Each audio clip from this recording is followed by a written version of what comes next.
Greetings and welcome to another light, fun, and hopefully informative blog post from your friendly neighborhood Spider-Man. Nutrition Ninja Doc. Science is not about opinions or consensus. It's about alternative explanations for various phenomena based on new perspectives and data. Science is simply a method used to attempt to arrive at the truth, to explain some as yet to be understood phenomena. It is imperfect, as are all things. However, it's a useful tool when properly applied. Of course, we silly humans have a way of screwing up most things and misrepresenting them, and science is one of those things. The scientific method uses a set of principles to attempt to identify the best explanation for a given phenomenon that has been observed.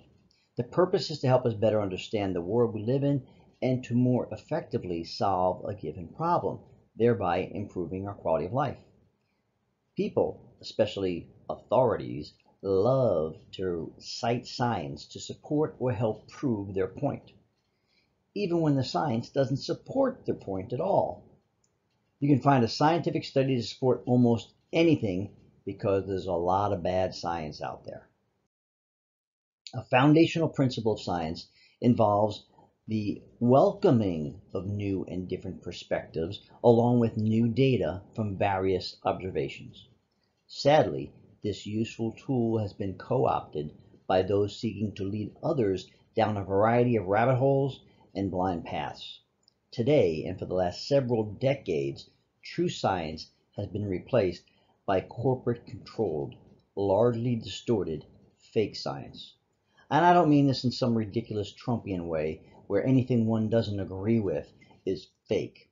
I mean that the reality is that 90+% of all scientific research over the past several decades has been funded by those with vested interests in attaining a particular outcome versus actually seeking truth and solutions to many of the problems facing mankind. There's nothing wrong with having a vested interest in a certain outcome or belief. It just isn't good science. A true scientist is charged with remaining as objective as possible. Without some reasonable degree of objectivity, there is simply no way that a valid experiment can be devised or carried out. Now, a scientist can have a belief about how things might work, which they will then formulate into a hypothesis. Next, they might design an experiment of some type, even if it's a thought experiment, as Einstein and Tesla were famous for, to test the hypothesis. After several experiments, they may be able to move on to formulate a more formal theory, or they may need to start with a new hypothesis to test. Scientists do not have to sit in labs and run rats through mazes or blow things up. Scientists are simply people who utilize the scientific method as a tool. It's a tool that augments other key tools such as logic, common sense, and critical thinking. Using the scientific method without those other tools falls short of making someone an actual scientist. If, on the other hand, the so-called scientist is simply trying to come up with something that is marketable and has a decent chance of making money versus really solving a problem, well, I think it's kind of obvious that this is a whole different process and that such a person is not a real scientist. This is the process that most science has degenerated to. People dressed like scientists who appear to use some of the trappings of science to support the agenda of those employing them. The outcome has been predetermined. Scientists typically cannot and do not self-fund their research. They rely on those with much deeper pockets to fund them. Those doing the funding want a return on their investment. It's simple economics, but not necessarily science.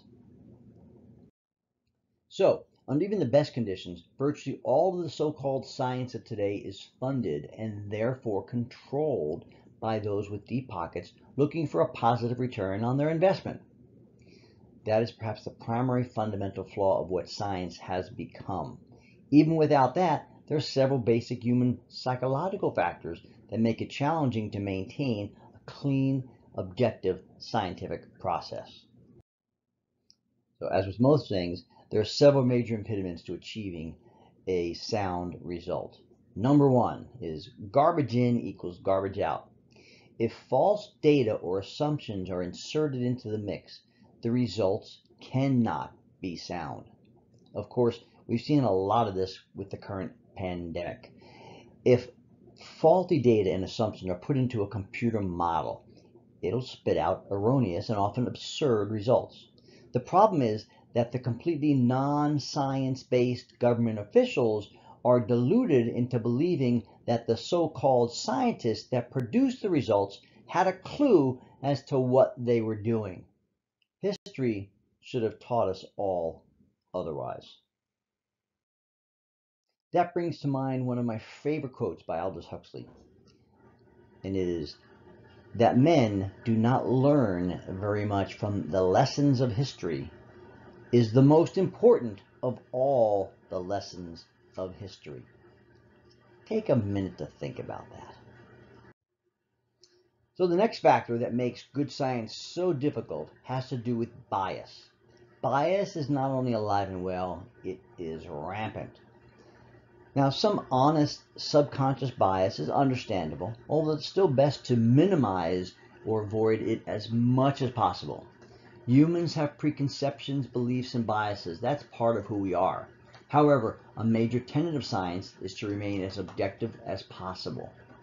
Intentional bias is the one that we really have to look out for, and it is everywhere.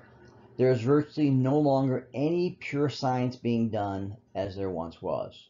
Today, virtually all research is sponsored by someone or some company with a vested interest in the outcome.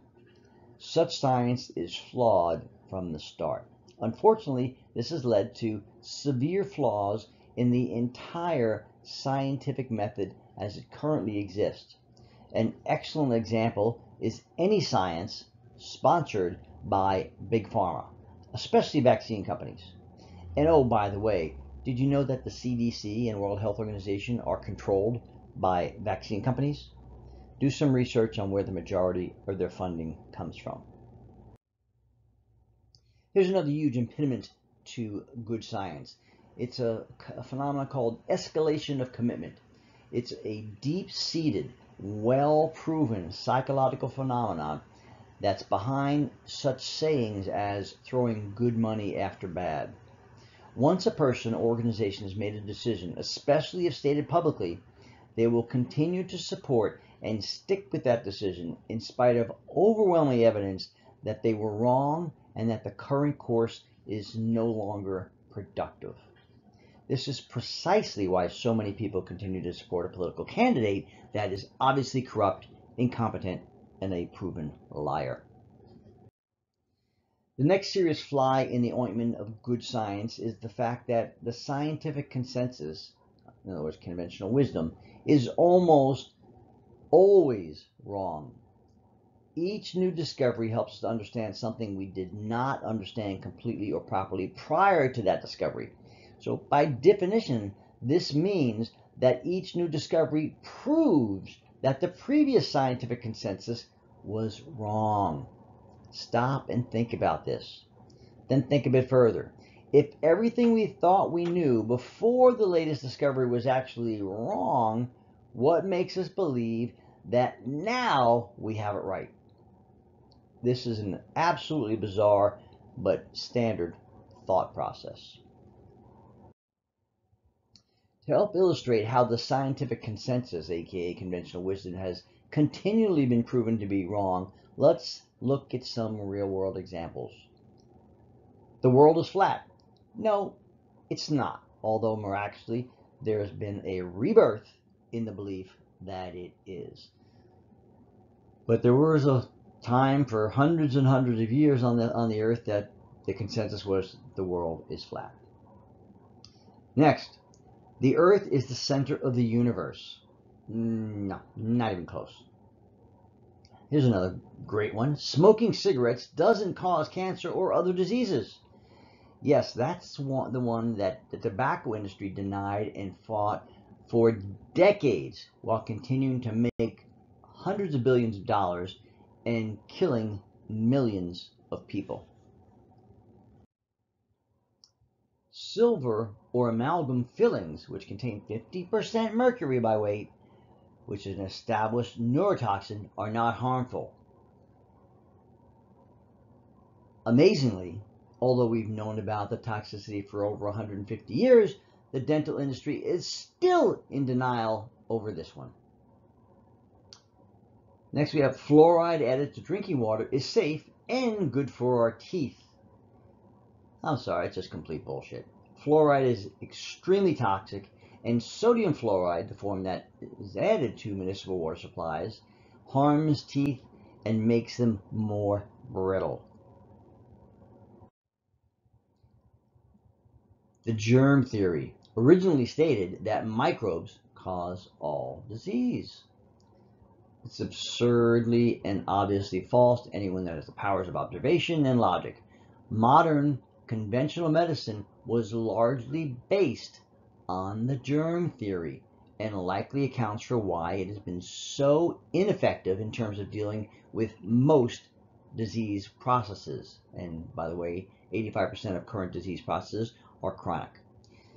While it is true that microbes can play a role in certain disease processes, particularly when dealing with an organism with compromised immune system function, microbes simply do not cause disease, save for in a very small number of situations. Several scientists, in fact, developed and formalized something called Koch's postulates, and obviously Koch was one of the guys that developed it. And the Koch's postulates were designed to prove that a given microbe caused a specific disease consistently and predictably. Koch's postulates have not been met for even most infectious microbes and have had to be modified to try to account for this. Now here's another one for you. Cholesterol causes heart and vascular disease. No. This has clearly been disproven, yet most people and physicians still believe it to be true. Much of that has to do with the false information and false science that continues to be propagated by Big Pharma. The erroneous belief was originally the speculation of Ancel Keys, MD, in the 60s, who used his political power to further his wild-ass speculation as though it were fact.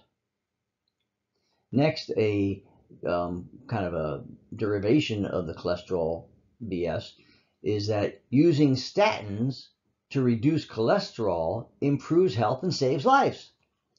That is complete and utter hogwash.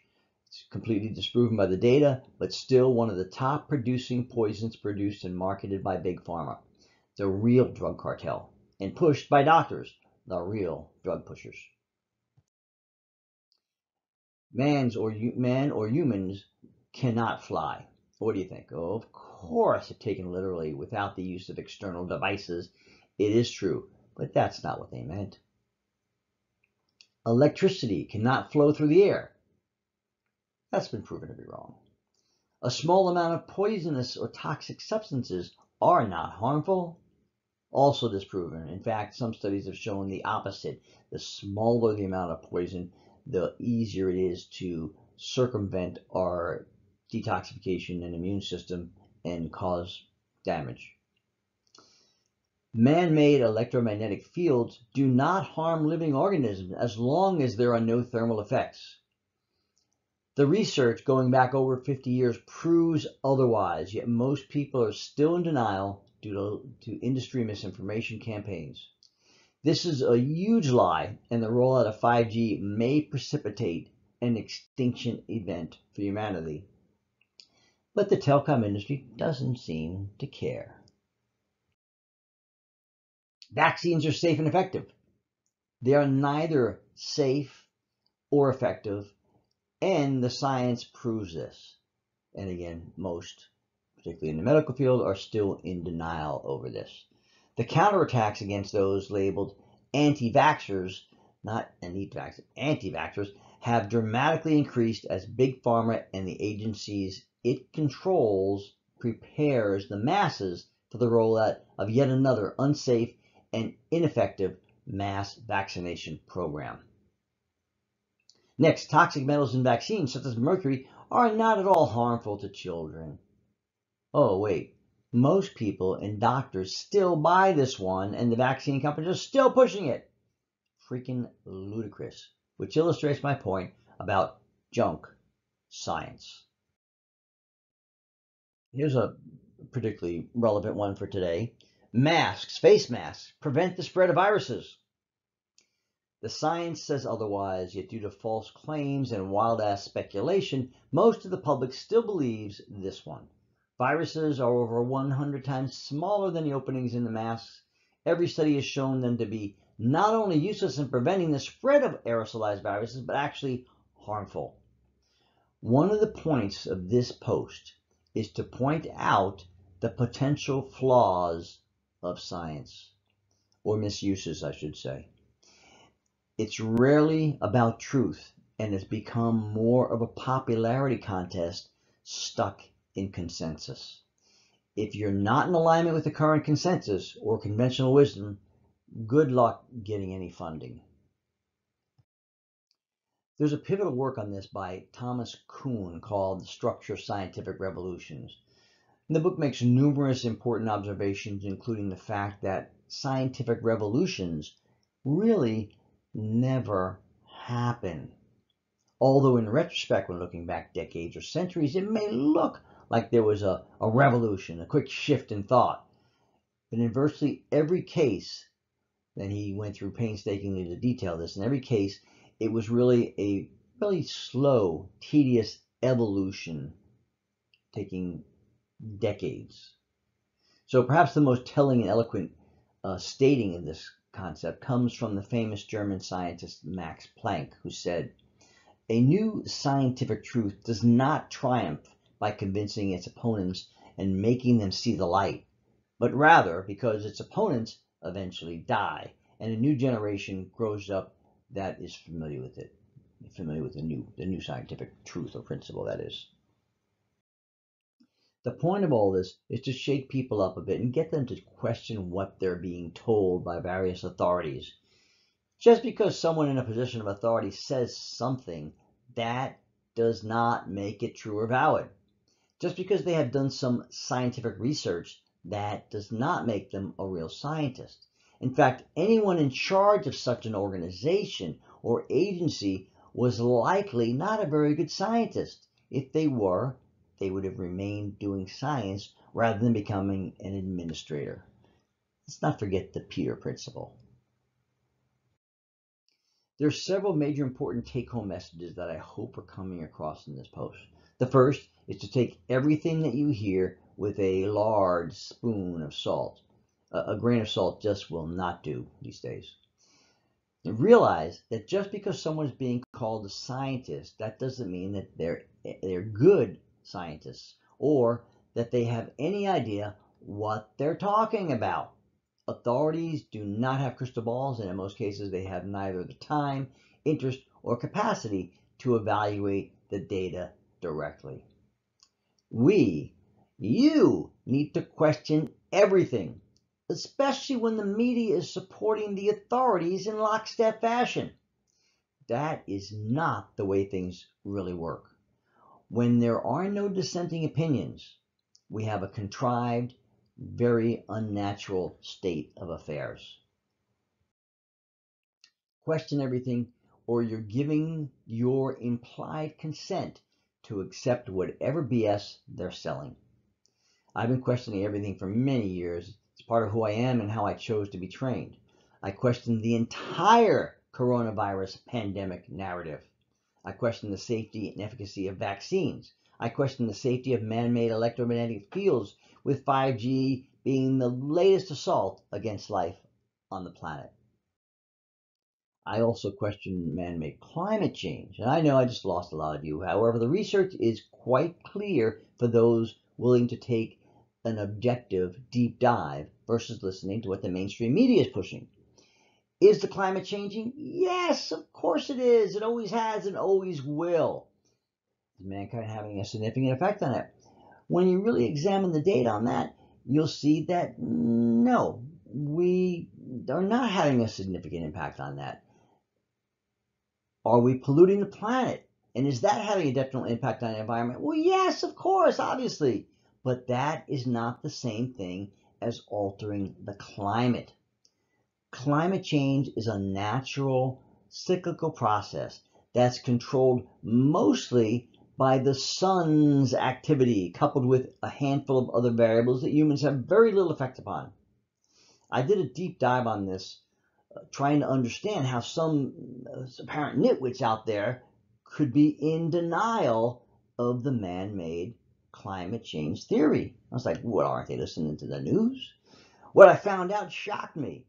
There are clear and simple explanations as to why it was chosen as a method to create fear and compliance, just as there are clear and simple explanations as to why the current pandemic-like health issues are being blamed on a novel coronavirus.